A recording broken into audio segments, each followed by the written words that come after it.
Friends, આજે આપણે બનાવીશું પાતળા. આ મારી મમ્મીની રેસીપી છે જેને હું રિપ્રેઝેન્ટ કરી રહી છું. તો ચાલો આપણે રેસીપીની શરૂઆત કરીએ.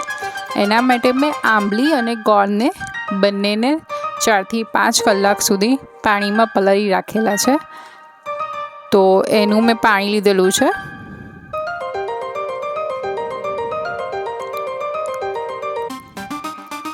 પછી મેં આંબલીનું પાણી લીધેલું છે. આંબલીના પલ્પને મેં ગાળીને લીધેલો છે જેથી એના બિયા કે કૂંચા આવે ના. હવે તેમાં મીઠું એડ કરશું, ધાણા જીરા પાવડર એડ કરશું, લાલ મરચું એડ કરશું, હળદર એડ કરશું,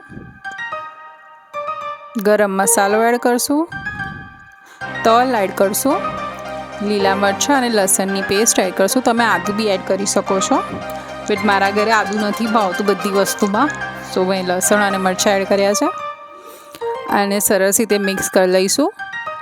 હવે 1 બાઉલ કણકી કોરમાનો લોટ લીધો છે. ઇફ તમે કણકી કોરમું યુઝ ના કરવું હોય તો તમે ચોખાનો લોટ એડ કરી શકો છો. અને મેં 2 બાઉલ ચણાનો લોટ લીધેલો છે, જે આપણે રેગ્યુલર ચણાનો લોટ યુઝ કરીએ છીએ એ જ લીધેલો છે. હવે એને સરસ રીતે મિક્સ કરી લઈશું. આ રીતે જો તમે પાણીમાં મસાલો કરશો ને તો એ લોટ સાથે બહુ સરસ રીતે મિક્સ થઈ જાય છે. તો આ જ ટ્રીક અપનાવજો, સેમ બહાર જેવા ટેસ્ટ અને ટેક્સચર બંને તમને પાતળાનું મળી રહેશે.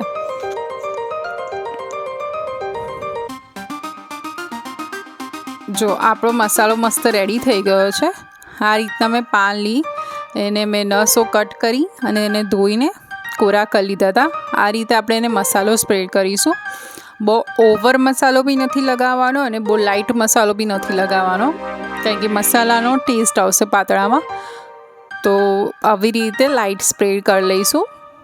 સૌથી ઉપર નીચે મોટું પતળું મૂકીશું આપણે, એની ઉપર નાનું, એની ઉપર નાનું, એવી રીતે અને મસાલો સ્પ્રેડ કરતા જઈશું.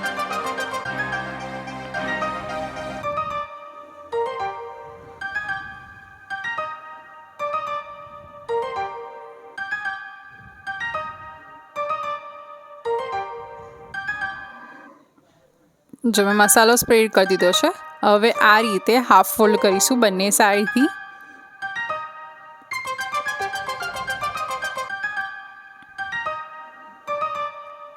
અને હવે ટાઈટ રોલ કરવાનો છે.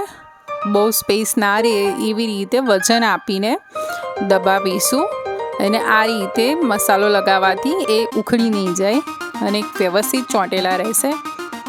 તો બસ આ રીતે આપણે એને ટાઈટ રોલ કરીશું.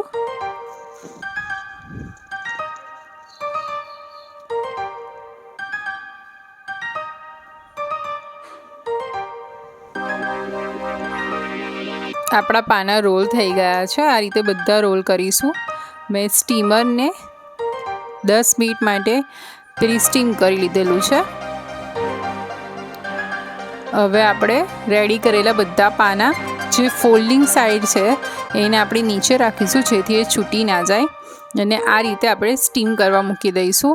15 મિનિટ સ્ટીમ કર્યા બાદ ઠંડા કરીને આપણે આ રીતે એને કટ કરી લઈશું. કટ થઈ જાય એટલે આપણે વઘાર માટે તેલ લઈશું, એમાં રઈ એડ કરશું. રઈ થોડી તતડે એટલે લસણ એડ કરશું, લીમડો એડ કરશું, તલ એડ કરીશું. તલ એન્ડમાં એડ કરવાથી એનો ક્રન્ચીનેસ રહે છે અને તે વ્હાઈટના વ્હાઈટ જ રહે છે.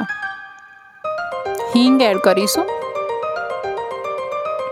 અને આપણે જે પાતળા સમારેલા હતા તેને એડ કરીશું. હવે એને બહુ હલાવવાના નથી, વાસણ હલાવવાની. અને બસ આપણા પાતળા રેડી થઈ ગયા છે. તમને મારી રેસીપી ગમી હોય તો મારી ચેનલ લાઇક અને સબસ્ક્રાઈબ કરવાનું ભૂલતા નહીં. તમારા ફેમિલી અને ફ્રેન્ડ્સે મારી ચેનલ શેર કરવાનું